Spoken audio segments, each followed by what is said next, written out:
Salam sejahtera dalam kasih Kristus. Kehidupan Kristen adalah kehidupan yang selalu mengucap syukur. Mengapa?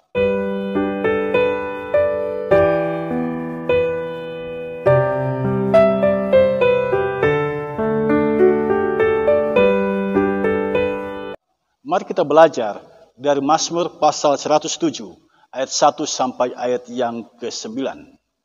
Sebelum kita membaca bagian Alkitab ini, mari kita berdoa. Ya Bapa, Allah yang Maha Baik, kami mengimani firman-Mu adalah pelita dalam kehidupan kami, menuntun jalan kehidupan kami, sehingga kami tidak tersesat. Saat ini kami mau belajar dari firman-Mu. Kami butuh hikmat-Mu, sehingga kami boleh memahami kebenaran firman yang kami baca dan renungkan saat ini. Di dalam nama Tuhan Yesus, kami berdoa. Amin. Mazmur 107 ayat 1 sampai ayat yang ke-9 dalam bingkai judul Nyanyian Syukur dari orang-orang yang ditebus Tuhan. Bersyukurlah kepada Tuhan sebab Ia baik, bahwasanya untuk selama-lamanya kasih setianya.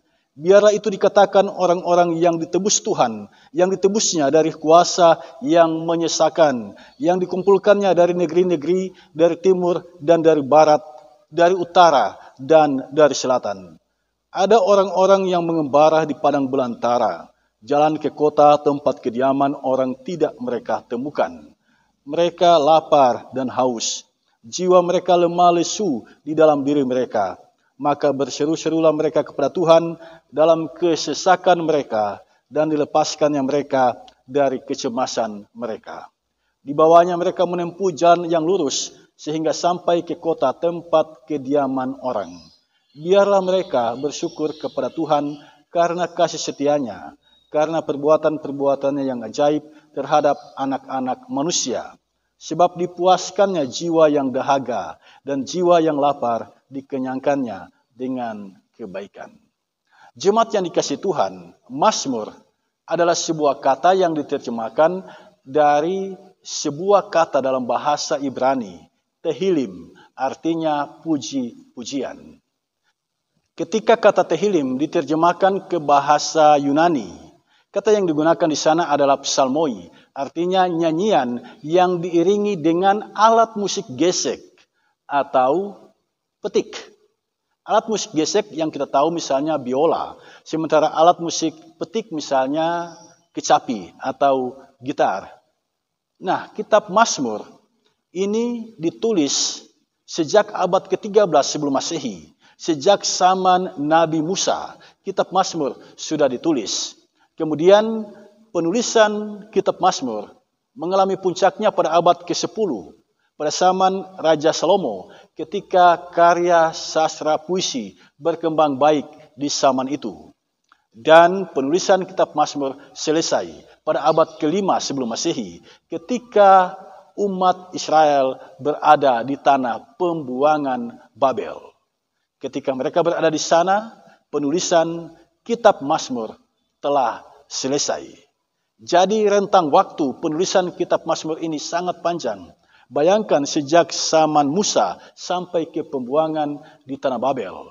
Umat dibuang ke tanah Babel itu tahun 586 sebelum Masehi. Musa hidup itu pada abad ke-13 sebelum Masehi. Jadi rentang waktunya sangat lama. Nah, penulis kitab Mazmur bukan cuma satu, ada banyak. Walaupun kita tahu yang paling banyak menulis kitab Mazmur adalah Raja Daud. Tetapi ada penulis yang lain seperti Salomo, Etan, Bani Korah, Asap, dan lain sebagainya.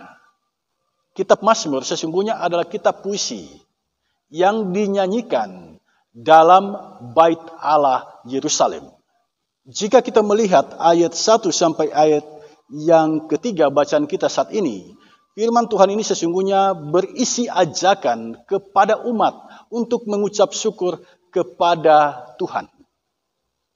Nah, siapakah orang-orang yang diajak oleh pemazmur di sini? Jika kita melihat ayat 2, orang-orang yang dimaksud di sini adalah orang-orang yang ditebusnya dari kuasa yang menyesakan. Kata ditebus di sini itu merupakan kata yang lazim digunakan dalam dunia perbudakan. Ketika seseorang membayar atau membeli seorang budak, tindakannya itu disebut menebus si budak itu. Jadi budak itu menjadi miliknya, atau bisa juga dia membebaskan budak itu. Nah, praktek dari dunia perbudakan ini kemudian diambil alih oleh pemazmur untuk mengenakannya kepada Tuhan, bahwa Tuhan bertindak menebus orang-orang dari kuasa yang menyesakan. Pertanyaan kita, siapa orang-orang ini? Dari ayat 3 kita membaca di sini bahwa orang-orang ini adalah orang-orang yang dikumpulkan Tuhan. Orang-orang yang dihimpun oleh Tuhan dari timur dan dari barat, dari utara dan dari selatan. Jika kita menggali catatan sejarah, kita akan tahu orang-orang ini adalah orang-orang yang dibuang ke tanah Babel. Orang-orang Israel yang dibuang ke tanah Babel, tepatnya suku Yehuda dan Benyamin yang dibuang ke tanah Babel, ketika mereka kembali, tindakan kembali dari tanah pembuangan itu dipahami sebagai karya Tuhan di dalam kehidupan orang Israel. Dan karya Tuhan itu disebut sebagai penebusan. Jadi ketika umat berada di tanah Babel, mereka sebenarnya mengalami penindasan yang hebat, mengalami penderitaan yang luar biasa, mengalami kesengsaraan yang dahsyat. Nah, Tuhan bertindak. Dia menggerakkan hati raja, lalu raja itu memerintahkan umat untuk pulang ke negerinya masing-masing. Nah, tindakan Tuhan ini, karya Tuhan ini disebut oleh pemazmur sebagai tindakan menebus orang-orang yang berada di tanah Babel tersebut. Tuhan telah menebus mereka dari kuasa yang menyesakan. Kuasa yang menyesakan adalah kuasa yang menekan dari penguasa Babel yang telah menawan umat Tuhan dan dibawa masuk ke tanah Babel. Nah, kuasa yang menekan itu, kuasa yang menindas itu dipatahkan, dihancurkan oleh Tuhan, sehingga umat boleh kembali ke negerinya masing-masing. Nah, saudara sekalian, sekarang mari kita lihat ayat 4 sampai ayat yang ke-7.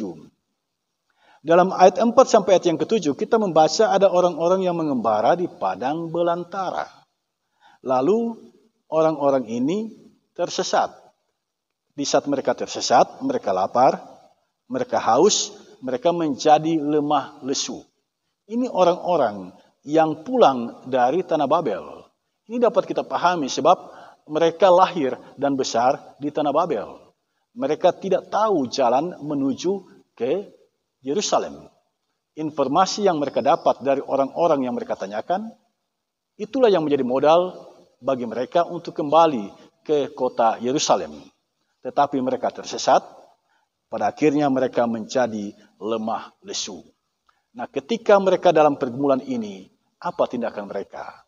Mereka berseru kepada Tuhan. Mereka berdoa kepada Tuhan. Lalu apa tindakan Tuhan? Tuhan melepaskan kecemasan mereka, Tuhan menuntun mereka, sehingga orang-orang ini pada akhirnya sampai di tempat kediaman mereka. Atas tindakan Tuhan yang menyelamatkan itu, sekarang mari kita lihat ayat 8 sampai ayat yang ke-9. Di dalam ayat 8 sampai ayat yang ke-9 ini kita membaca ada ajakan bagi umat yang ditebus itu, umat yang kembali dari tanah Babel itu, diajak untuk mengucap syukur kepada Tuhan. Mengapa? Disebutkan di sini karena kasih setianya. Jadi, umat boleh kembali ke kota Yerusalem itu karena kasih setia Tuhan. Lalu disebutkan juga di sini alasannya karena perbuatannya yang ajaib terhadap anak-anak manusia. Perbuatan ajaib yang mana? Perbuatan ajaib menuntun umat ketika mereka tersesat di padang belantara. Tuhanlah yang menuntun mereka sampai mereka menemukan kota Yerusalem. Sampai di sini jelas bagi kita apa sesungguhnya pesan dari teks ini. Saya melihat ada dua hal yang menjadi pesan dari teks ini. Yang pertama, Pemazmur mau menunjukkan kepada kita bahwa Tuhan itu adalah Allah yang baik. Allah yang penuh kasih setia. Allah yang telah melakukan perbuatan ajaib, menolong umat yang tersesat di padang belantara. Yang kedua, pemazmur mengajak umat yang telah diselamatkan oleh Tuhan ini menjalani kehidupan yang mengucap syukur, sebab mereka selamat karena kuasa Tuhan semata. Nah, pertanyaan kita sekarang adalah, apa makna dari pesan firman Tuhan ini bagi kita? Saya mencatat beberapa hal. Yang pertama, Tuhan itu baik. Karena Tuhan itu baik, maka kita harus bertumbuh sebagai pribadi yang baik. Ini tentu saja bukanlah hal yang mudah. Menjadi pribadi yang baik di tengah dunia yang jahat, itu bukanlah hal yang mudah. Menjadi pribadi yang baik terhadap orang yang membenci kita, itu bukan hal yang mudah. Menjadi pribadi yang baik terhadap orang yang menyakiti hati kita, itu bukan hal yang mudah. Nah, sekalipun ini bukan hal yang mudah untuk dilakukan, tetapi bukan berarti tidak dapat dilakukan. Mengapa? Karena dalam perjuangan kita untuk melakukan kebaikan itu, kita tidak sendirian. Ada Roh Kudus yang menjadi penolong kita. Dan Yesus telah memberikan teladan kepada kita ketika Dia menanggung kesengsaraan, memikul salib, dan pada akhirnya disalibkan. Di sana Yesus memberikan teladan kepada kita terhadap orang-orang yang berlaku jahat kepadanya. Yesus menyatakan kebaikannya, mengampuni mereka. Jadi karena kita menyembah Allah yang maha baik, maka kita harus bertumbuh menjadi pribadi yang baik. Yang kedua, jalanilah kehidupan yang selalu mengucap syukur. Mengapa? Karena Tuhan telah menebus kita. Dalam bacaan kita saat ini jelas sekali. Bangsa Israel yang berada dalam perbudakan di tanah Babel itu ditebus oleh Tuhan. Tuhan mengampuni mereka dan Tuhan memulangkan mereka. Nah, dalam konteks dunia kita sekarang ini, kita mengimani bahwa Tuhan Yesus telah menebus kita. Allah adalah firman, firman itu telah menjadi manusia, dan firman itu adalah Yesus. Yesus menjalani kehidupan sebagai manusia. Dia mati demi menebus dosa kita.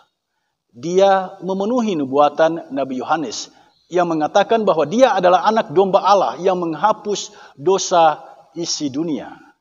Yesus menggenapi nubuatan itu. Dia menjadi korban penghapus dosa demi menebus dosa kita. Segala kutuk dosa ditimpakan kepadanya.